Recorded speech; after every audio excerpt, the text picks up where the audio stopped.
Hello, this is Katie. Welcome to day 6 of a video every day in October. Today I'm going to be using the Hello Sweetums set Fab-boo-lous friend. This is super cute. She actually shut down her shop or stamp company, I believe at some time last year, and I ended up buying a handful. I think I had already had this one, I'm not sure though.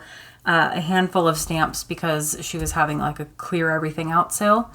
I do believe Butterfly Reflections Inc. still has Hello Sweetums, so if you want to go see if this is available, I will check after this video if this set is still available, and I will link it down below. I am pre-recording this a couple days in advance, so I'm hoping it doesn't go away if it is available as of a couple days before now. I'll link it if it's available down below, but it's a super cute set, and I have the dies as well. She always had pre-separated dies, which I fully appreciate, and I hope every other major stamp company who still has connected dies follows that, because I hate cutting dies apart. It's my least favorite activity. I have a card base for us. I have a couple ideas on what to do. This is just my stamping card for the images, so I will set that aside.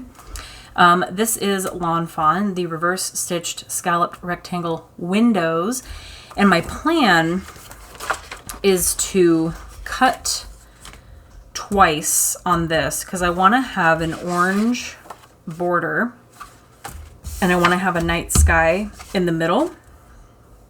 And I think I want, because this guy is so little, I think I want to use the second one, because I want to use him and give him a hat, but I want to give him a pumpkin, his little pumpkin buddy as well, and maybe some candy, but I want to make sure it's all going to fit, and I think it will, so it should be okay. I think I'm going to go with this one, because on a card base that would give me a pretty good orange border. I want to look at the size of the bigger one too, because I know that's almost the whole card at that point.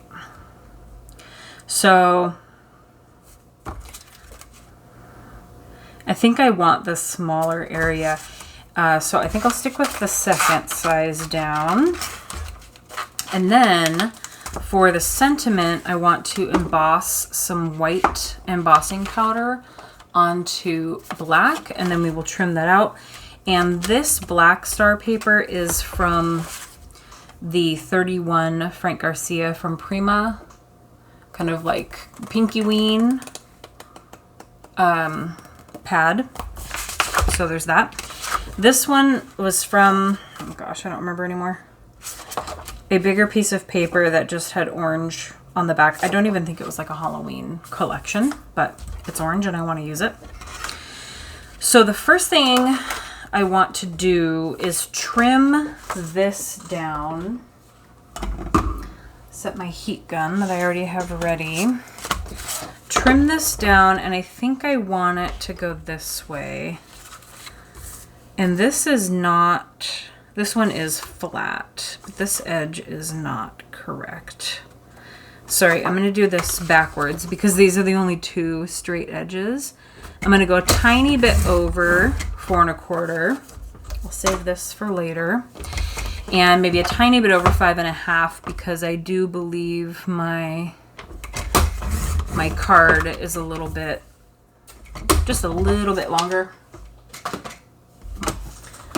Set my heat gun back over there for now. Okay.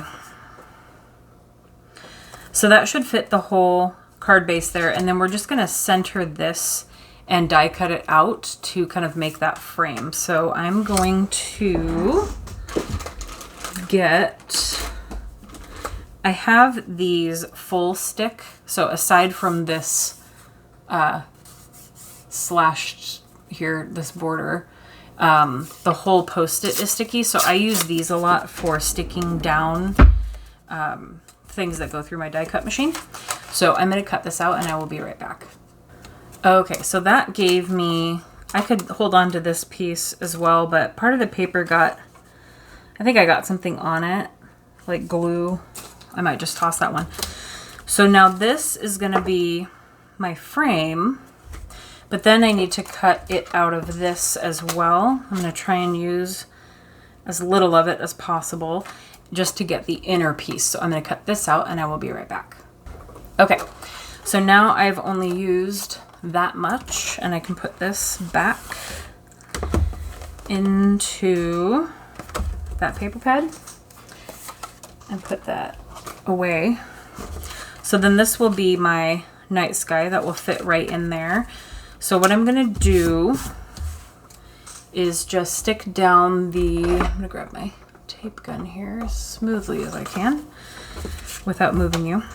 Stick down the frame, and then we'll also stick down the night sky insides, and then we will get to making our ghosty and his pumpkin and his candy.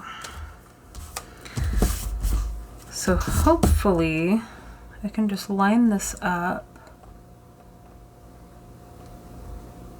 like I normally would a full piece of paper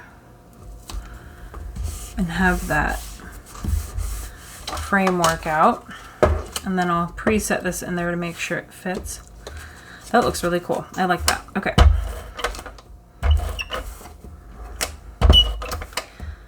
You don't want to have any glue running over the edges there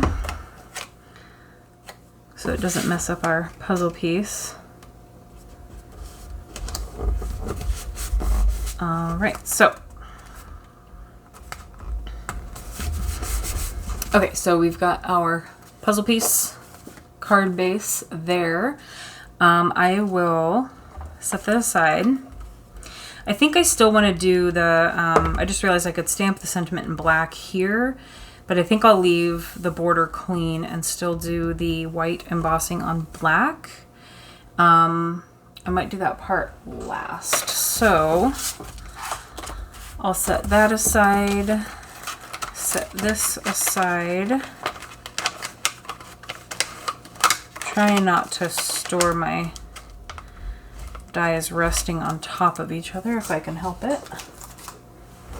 And then get our ghosty going. Okay.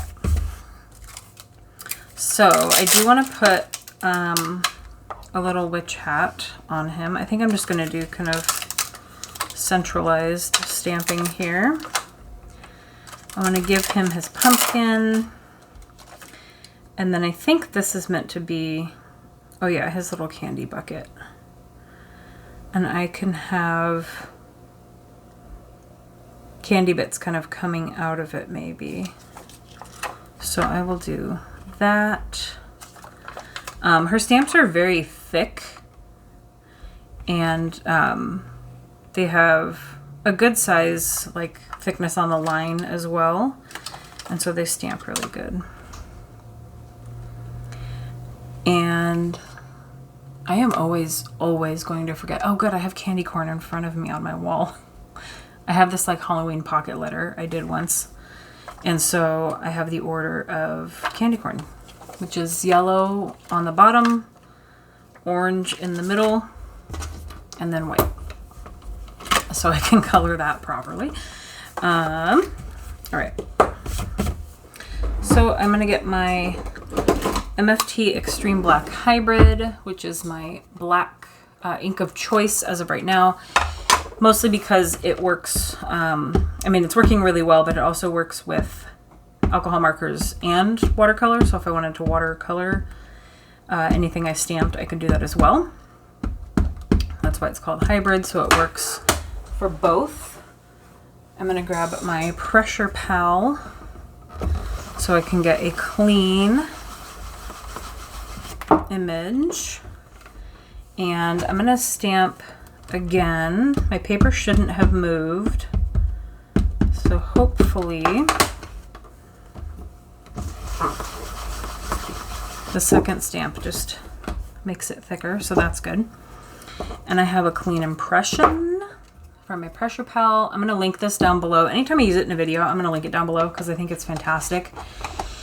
And I love Amanda and her shop and everything she does.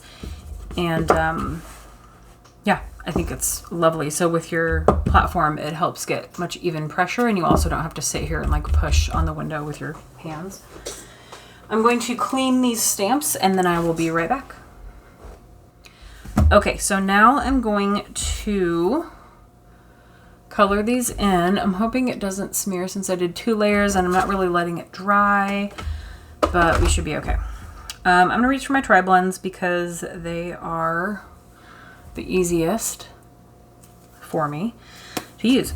And I always, on witch hats, almost exclusively use purple. If you're not sure what tri-blends are, it's a 3-color marker from Spectrum Noir. I can't remember how I discovered them, but I love them.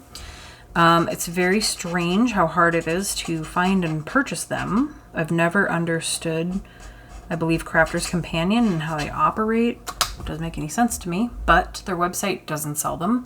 And their website barely tells you where you can buy them. I've done lots of videos using them, but I also did a full review video and I did a full like swatching video on all 48 colors. They also now have tri-blend brush ones, which I believe are even like slightly different shades, but I don't have those and I won't be buying them. So there's that. I'm going to use the orange blend on the pumpkin guy. I think I'm going to do just like a top down shading.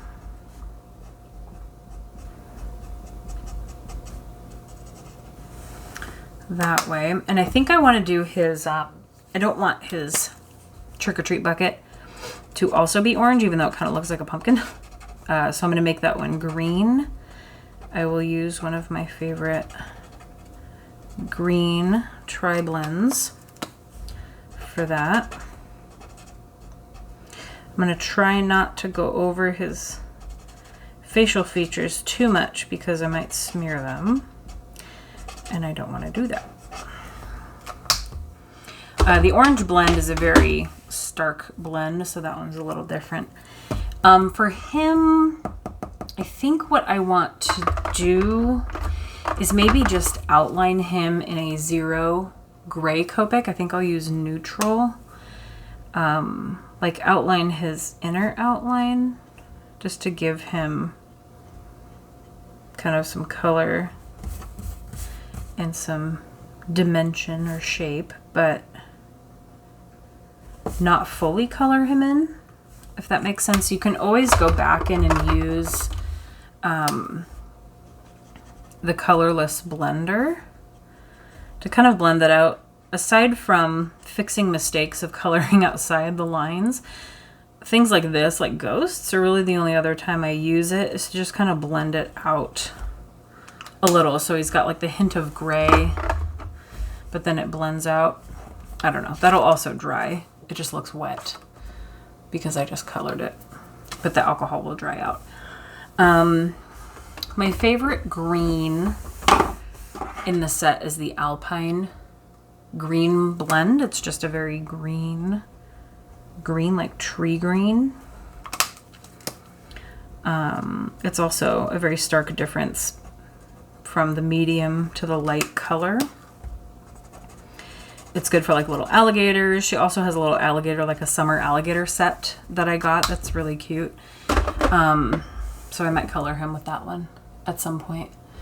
Okay, so candy corn is, I'm just going to use Copics because I'm only doing one color. We've got yellow on the bottom. I just used Y08. For orange, I'm going to use YR07. So it's a little darker, and then white, I don't have to do anything. I've been labeling because I have sketch and chow markers. I labeled all my chows like this, and I make sure to put them back in front of me so I can see all the numbers on them. So that's been helpful. I think I'm just going to use the light green for his stem there. And then Pale Pink Shades is one of my favorite pinks in the Tri-Blends as well. I'm going to attempt to blend some color on the tiniest candy I've ever seen. Let's do turquoise, why not? Aqua blue on this sucker. Try and blend a little bit.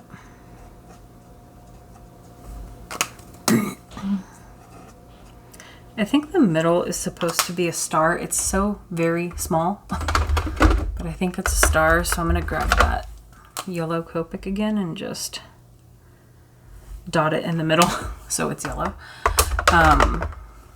So I'm going to die cut these out with the dies that come with it, and then I will be right back. Okay, I have die cut out all my pieces, and I forgot to color in the band on the witch hat, which I usually make some form of goldy yellow, so we'll just do that. I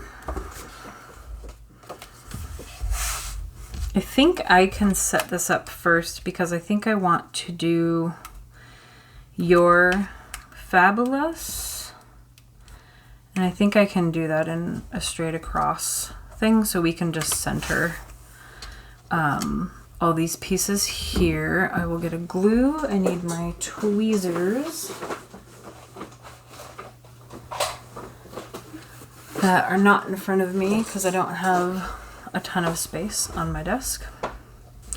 I think I can center him and have his pumpkin next to him. Maybe he can't be totally centered, but and his candy dish near him as well. Maybe that's good enough. Although I want to stick the candy down before the candy dish because I kind of want to tuck in the sucker and stuff like that. Or I could put them like floating. It could be like magical candy bowl, candy container thing. Hopefully I unclogged this properly so I can get enough glue out. This one is not totally behaving very well, but it works well enough. So I will put him here, and then his witch hat on him. What you can do is get like another piece of cardstock and maybe just like cut off a square and put some here.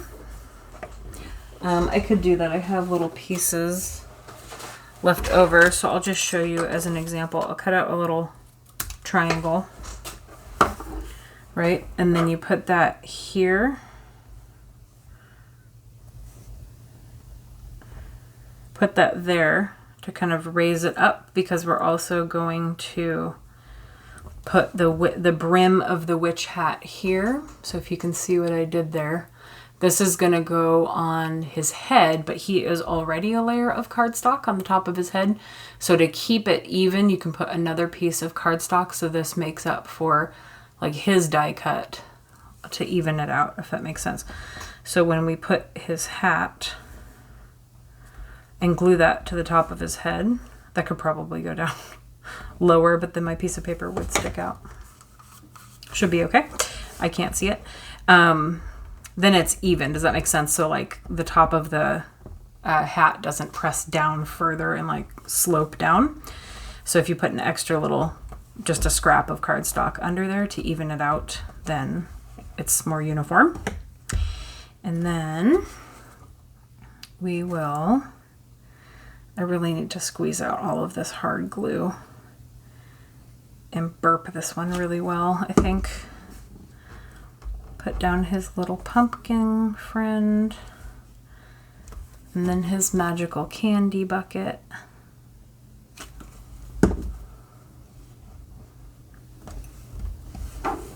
And then these super tiny candies. I'll put the sucker in the middle. We'll have that floating up above. And then just needs enough glue to stick down. I think candy corn will fit better over here. And then this one is a little bit bigger.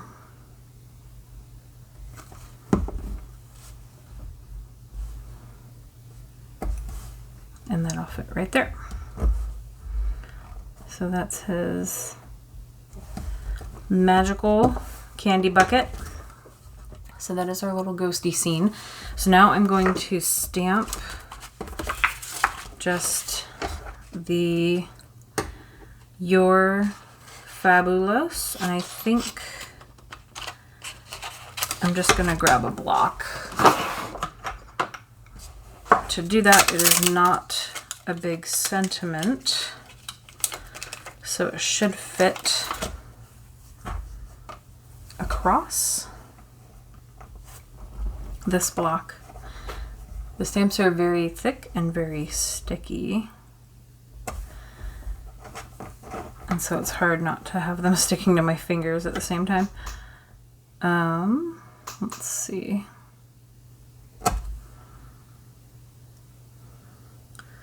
So that's going right through the middle. I feel like the Your could be a little higher. Just going through the middle. So I'm going to stamp that.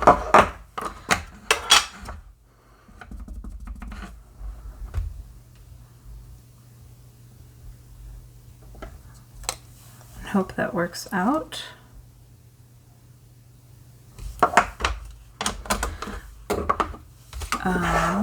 Let's see, grab our opaque white. I'm just going to do it over the existing black cardstock.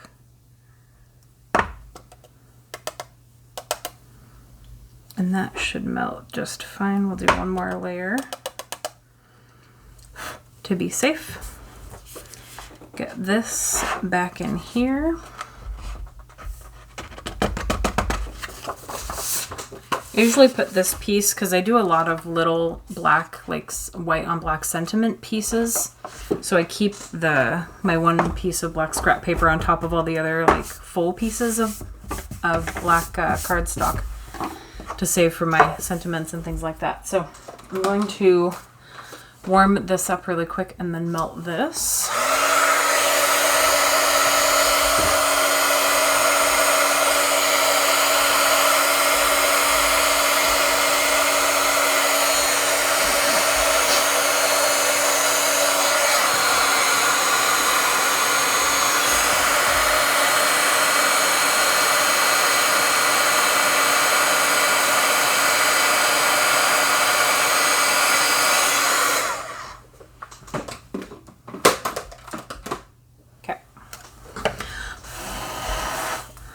Give that a second to dry before I cut it out. I'm just going to trim it. I'm going to use my longer scissors so I can get it somewhat straighter in one go, which would look a lot better. And then trim the ends off.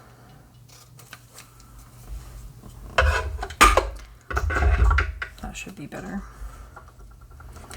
Your Fab-boo-lous. I might trim the bottom a little bit. I think it has more.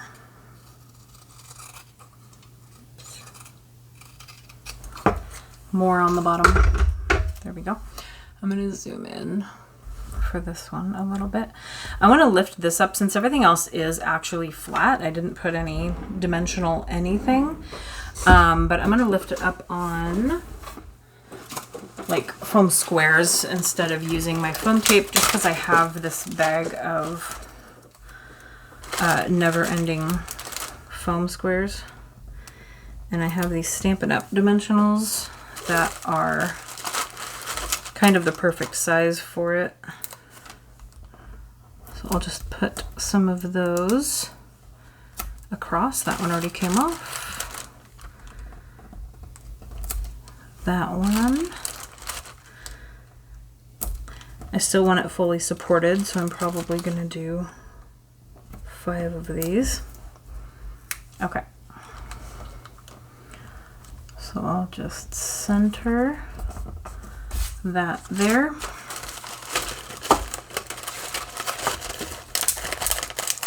Put those away. Okay.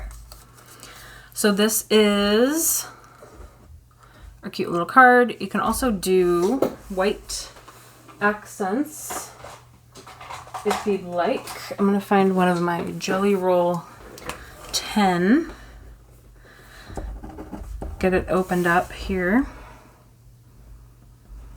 And just add some cute little white accents there. Or you could do it better than me, because I'm not very smooth at them.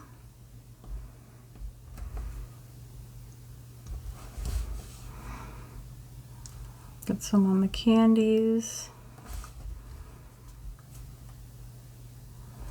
Kind of almost whites out the candy corn, but that's okay.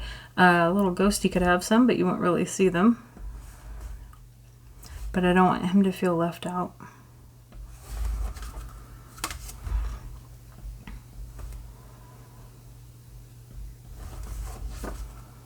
Anyway, whatever you'd like to add. So there is that, and thank you for watching, and I will see you guys tomorrow for another video. Bye.